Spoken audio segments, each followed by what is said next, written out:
e sejam bem-vindos ao meu canal de Booktube, as minhas leituras.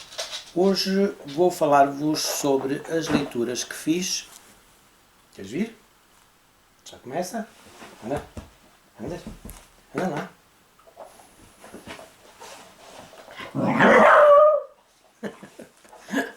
Ok.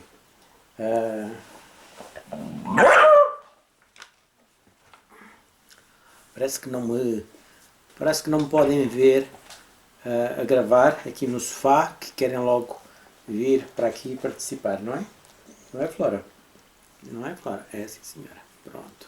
Temos aqui também o Scott, temos o Robin ali no chão, mas vamos ver se a gente consegue gravar alguma coisa aqui com a Flora no colo, não é?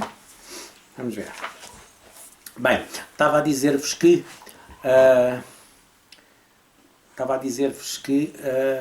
hoje ia falar-vos das minhas leituras que fiz no mês de novembro. E foram 6 leituras, bastante variadas, mas todas boas leituras. Não são leituras de 5 estrelas, leituras de 4 estrelas todas, mas livros que gostei de ler e que gostei de conhecer. Ora, vamos aqui ver. O primeiro livro que li foi da Margaret Atwood, um livro que foi lançado até recentemente cá em Portugal, Burning Questions. Eu li a versão original em inglês, mas já está editado em português, chama-se Questões Escaldantes, e é um livro de ensaios que reúne pequenos textos escritos ao longo de vários anos pela autora e publicados em jornais e revistas. Queres ir para o chão? Queres? São textos muito interessantes, muito atuais, onde a autora revela muito de si própria, os seus pensamentos, alguns acontecimentos da vida privada, as suas preocupações. Ela é uma ativista também. Ela é uma ativista e fala também das causas que defende, e como isso se reflete também na sua literatura, tudo a refletir-se na sua literatura e nos seus trabalhos, e fala sobre os livros que entretanto tem vindo a escrever. A escrita é muito boa, como é habitual com a Margaret Atwood, uma das minhas escritoras favoritas. Por isso, espero que a senhora ainda fique cá muitos anos para nos dar belos textos como estes, e foi uma leitura muito boa, 4 estrelas. Estas questões escaldantes que ela fala, se gostarem da autora, do que a autora tem a dizer, leiam este livro, porque é um livro bastante interessante.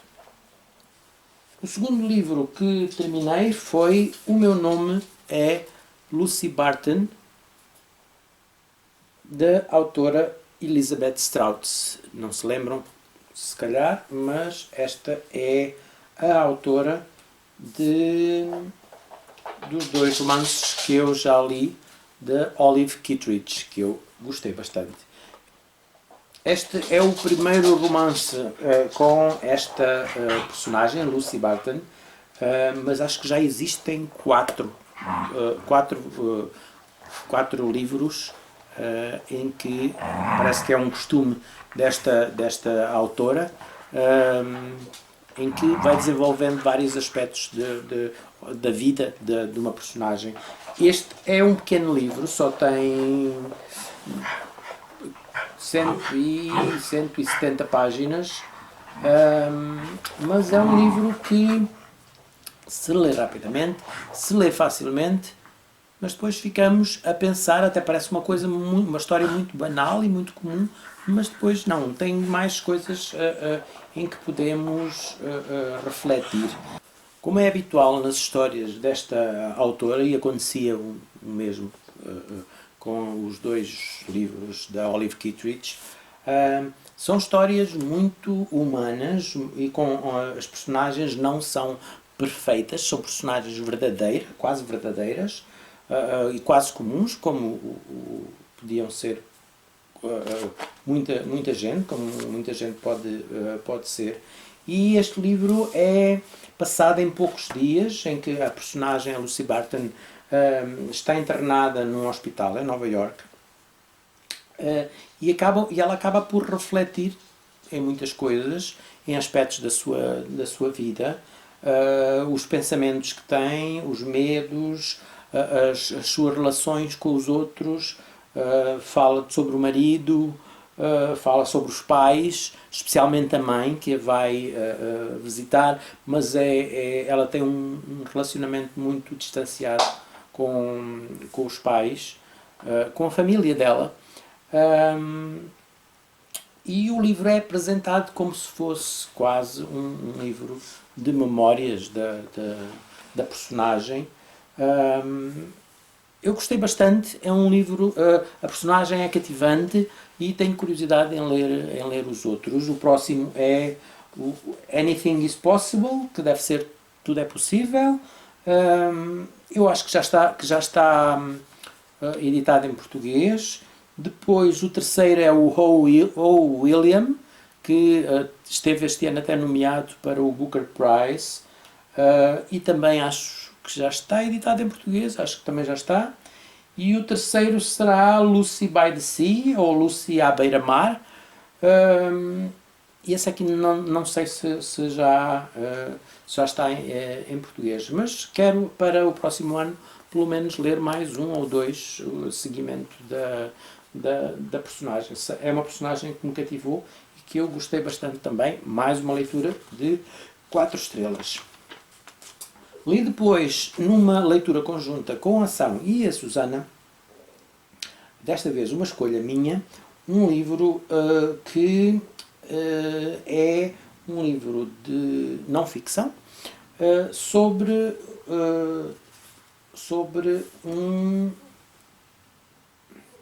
um botânico, o Carlos Madalena, que trabalha no Kew Garden, em Inglaterra, em Londres.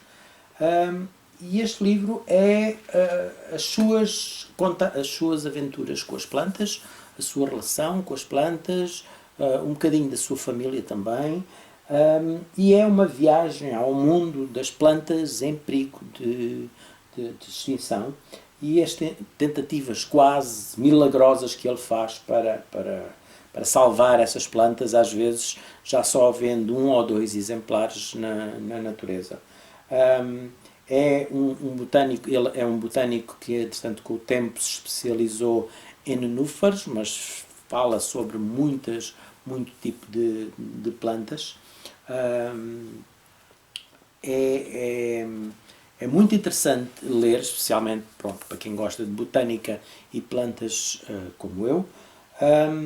É também um livro que nos ajuda a compreender como é que às vezes a batalha que estas pessoas têm para salvar uma planta contra as burocracias e contra as regras e contra os eventos, as pessoas que às vezes impedem e às vezes por coisas estúpidas acabam por perder espécies de plantas que não existem mais no mundo, e muitas vezes as plantas passam para segundo plano e os pequenos favorzinhos e as pequenas coisinhas burocráticas que tomam mais tempo de quem quer salvar as plantas. O Carlos Madalena deve ser uma pessoa muito calma e deve ser uma pessoa com muita paciência.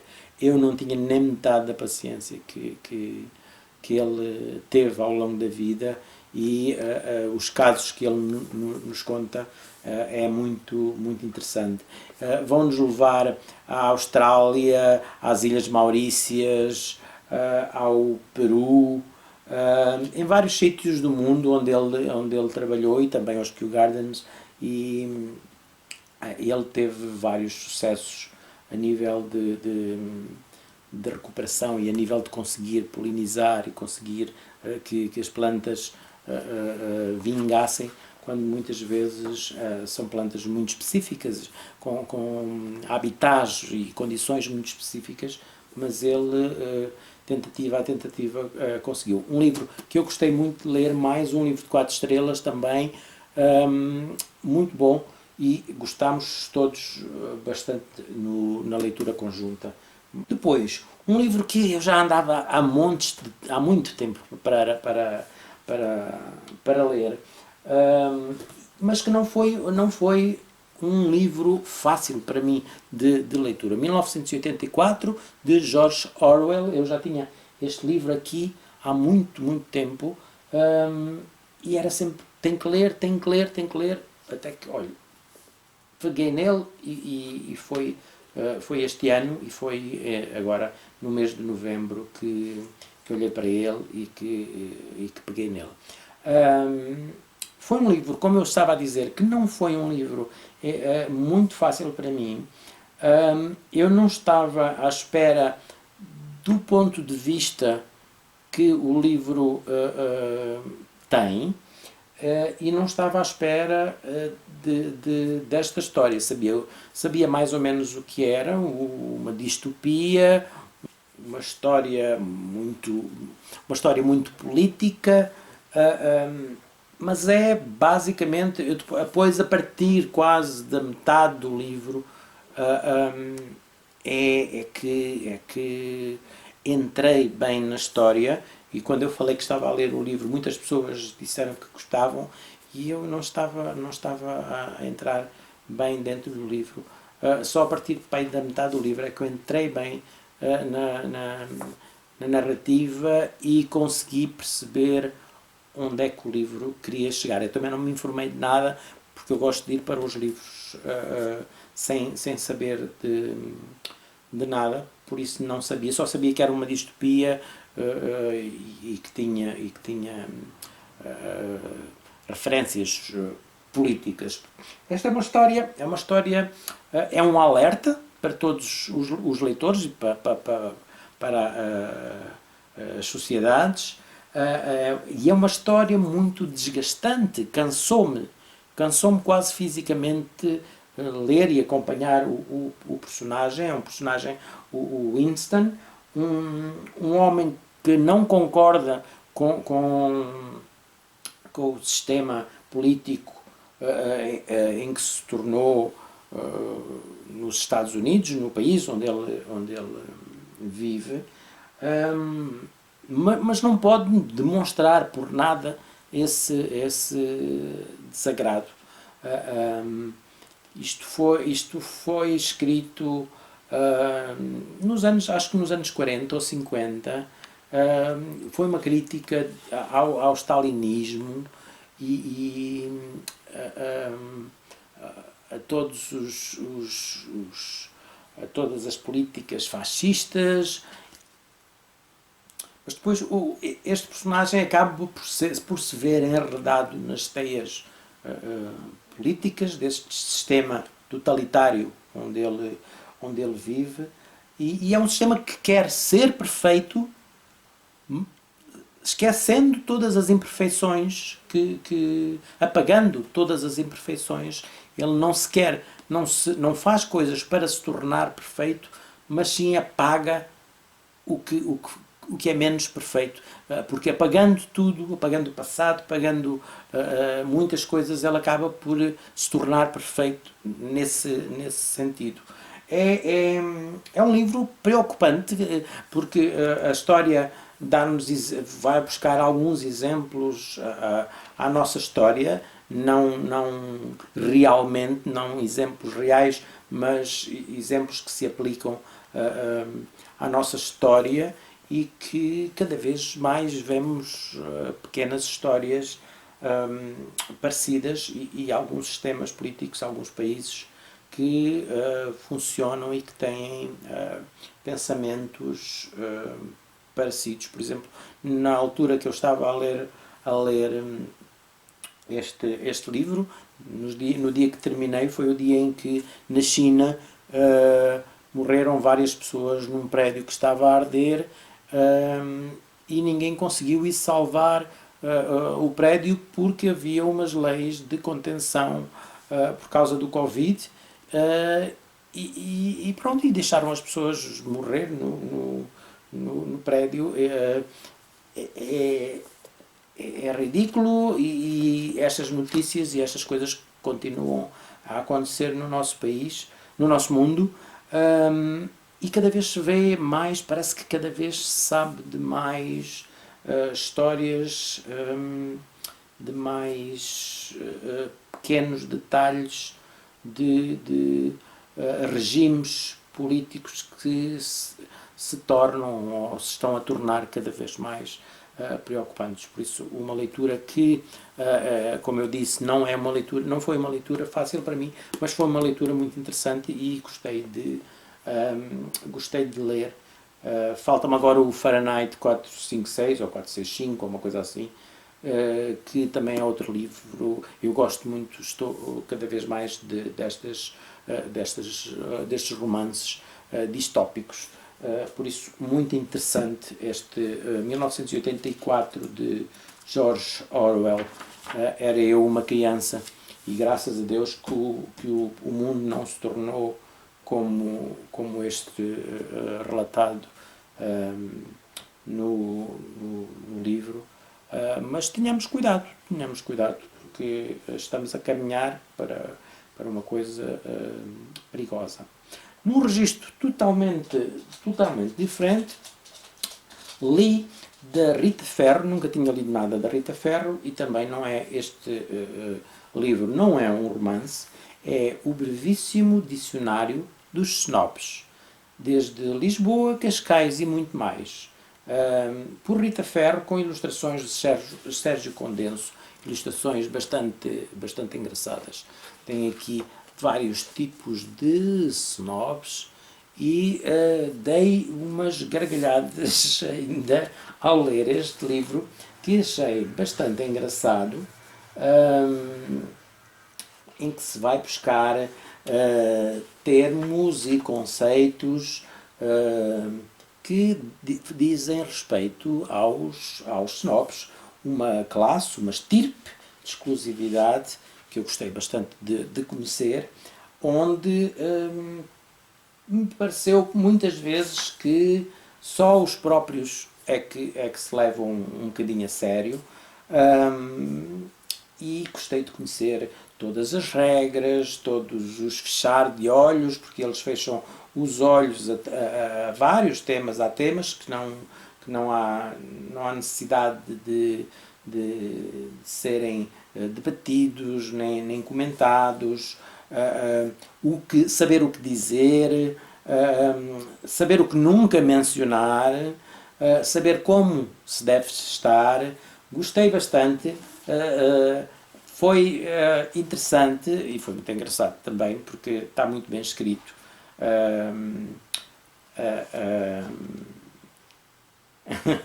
Olha, por exemplo, abri aqui no P, isto é como um dicionário, os temas, e diz pênis. Não sei porque é que eu fui logo para aqui, pênis. Mencionar apenas sobre tortura. Dizem pilinha ou pirilau. É assim, um snob não diz pênis. Só diz pênis sobre tortura. Está muito escrito, está escrito com piada, mas também mostra aqui um bocadinho da sociedade real, que às vezes é um bocadinho irreal, mas é muito interessante. Eu já tinha um livro em que o assunto se debatia, e é um livro que eu já tenho há muitos anos, e é um livro que eu me desmancho a rir. Não sei se vocês conhecem, ou se tiveram. Isto é um livro que já foi editado há bastante tempo, deixa-me ver, foi em 2003, acho que este foi em 2003. Pelo menos foi-me oferecido em 2003, deixa-me ver aqui. 2003, exatamente. que é escrito pela Ana Bola e é absolutamente tias da Pureza Teixeira da Cunha. Não sei se lembram, mas a Pureza Teixeira da Cunha era a filha da Maximiana e que num dos programas do Herman era uma personagem muito interessante, que ela tem origens muito de classe muito baixa, claro, filha da Maximiana, mas aqui neste livro a Pureza Teixeira da Cunha, pela voz da Ana Bola, diz-nos, mostra-nos vários tipos de tias. Tem um prefácio do Hermano José e tem só algumas tias para vocês verem. A tia Sempre em Festa, a tia Croquete, a tia Escritora, a tia Beata, a tia Ex-Cabeleireira, a tia Fados e Toiros, a tia Decoradora, a tia Tio, a tia Loira, a tia Ipichique e a tia Verdadeira. Depois também tem um pequeno dicionário de dialeto, o dialeto das tias. Depois tem os nomes dos filhos das tias, tudo coisas muito interessantes, por isso seria com certeza uma personagem que faria parte, ou que teria na mesa de cabeceira, se pudesse, na altura, o brevíssimo dicionário dos snobs da Rita Ferro. É um meio que me dá muito, que me faz bastante rir, estas personagens, por isso, se tiverem acesso ao Absolutamente Tias da Ana Bola, e se gostarem de ler, é um livro que eu quando às vezes leio algum tipo de tia e parto-me sempre a rir, porque está escrito com muita inteligência e com muito sentido de humor. E a última leitura que fiz em novembro foi um livro também recomendado pelo meu clube de leitura da Roda dos Livros, A Cozinha Literária de Miss Eliza. Um livro de Annabel Habs, e que está como uma novela histórica baseada em alguns fatos verdadeiros desta Miss Eliza Acton, que inventou o conceito de livro de culinária moderno. É uma história passada na época vitoriana, final do século XIX, em que numa família abastada, e este livro também fala sobre classes, numa família abastada, que o pai perde, as empresas do pai vão à falência e a Miss Eliza e a mãe têm que vão para uma casa onde fazem um tipo de uma pensão, de um hotel em que recebem hóspedes. A casa situa-se perto de umas termas e elas recebem hóspedes, dignos hóspedes. A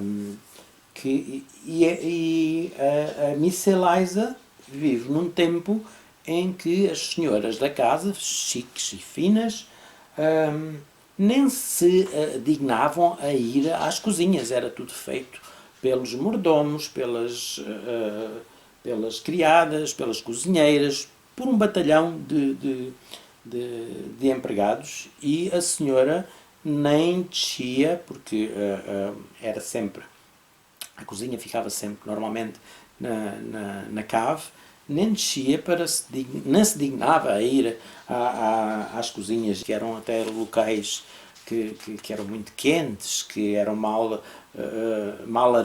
arejados, às vezes até sujos. Pronto, não eram as melhores divisões, ficavam geralmente nas caves, e os criados é que tratavam, a cozinheira tratava, geralmente era a dona da casa, tratava com o mordomo ou com a governanta, e a governanta daria depois ordens à cozinheira sobre o que fazer, o que comprar. A senhora nem sequer nunca se aproximaria da cozinha. E elas, especialmente a filha, que tem aspirações de poetisa e de quer muito publicar os seus poemas, mas acaba por receber um convite de escrever um livro de culinária. Que na altura eram livros que eram bastante lidos, e ela acaba por se tornar, por fazer um livro diferente dos livros que existiam na época, e parece que esta personagem foi uma personagem que existiu. No romance, ela é ajudada por uma assistente, a Anne Kirby, que é uma rapariga pobre, mas energética, sempre um bocadinho assim positiva, que vai trabalhar lá para casa, e depois acaba por ser a vida privada das duas, que se tornam amigas, e os problemas que a Anne Kirby tem com o pai que é doente, a mãe que está também bastante mal, e a Eliza, que tem os problemas todos dos pais. Tem uma mãe que é bastante snob também, e que não quer perder o status, apesar de tudo o que acontece na empresa da família, e o que elas têm que fazer para conseguir manter-se no nível e na classe onde viviam. É um livro bastante curioso, em que as histórias familiares se vão cruzando com o que elas vão cozinhando, experimentando na cozinha, para depois escreverem o tal livro. Por isso é uma história bastante interessante. Gostei de ler mais uma vez. Também 4 estrelas. Muitas vezes deu-me fome enquanto estava aqui a ouvir as descrições dos pratos e das comidas. Deu-me fome, a vontade de ir para a cozinha cozinhar. Por isso é uma história muito interessante. Não dei as 5 estrelas porque tem aqui 2 ou 3 aspectos que eu não achei tão interessantes, mas a história no seu total está uma história boa, e foi um livro que gostei de ler. E foram assim estas 6 obras que li no mês de novembro. Digam-me se já leram algum destes livros. Foram livros muito diferentes uns dos outros. Foram, por isso, umas leituras variadas e que me deram muito prazer, que me preencheram o mês de novembro. Só me resta desejar a todos boas leituras e até à próxima.